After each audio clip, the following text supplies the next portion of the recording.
What should we be paying attention to more this year? First of all, there's a lot of things that are happening in this world right now. And that's why you see a lot of fights happening between, let's say, US and China, the big superpowers out there. And even in Hong Kong, like hell is breaking out and all these war and everything is breaking out.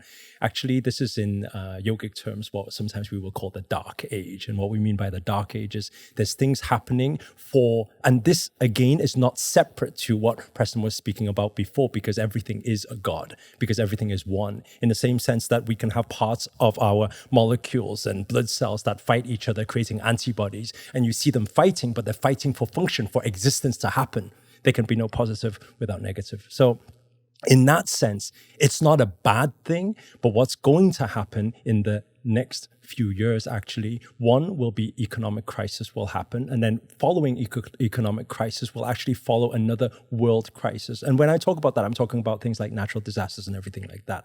This is now sensitive material because it's like what is allowed to be said or not to be said. But a lot of people will actually take this with like a pinch of grain of salt or something because they won't even believe it anyway. So it's fine.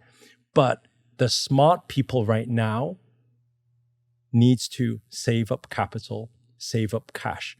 Because when that recession hits, it's going to be the people who are smart who go in at that time to accumulate. They will be able to take all. And by the way, while you take all, yes, there will be other things happening at the same time because there'll be people suicidal and everything will happen at the same time. But everything is for existence.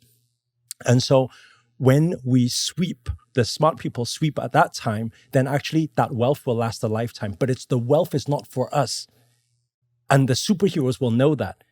It's because what can we do? We can't drive 5 cars. We can't have how many watches and how many houses. But what we understand is that wealth is actually to protect and actually to bring the next wave of positivity up, because there's going to be a lot of people in need. There's going to be a lot of people who need our help at that time.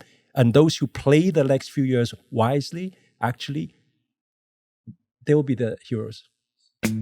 Want to see the entire conversation? Well, you can find it right here. And subscribe here so you don't miss a thing. Thanks for watching. I'm Jay Menez, and I'll see you on the next episode of Hollywood Real.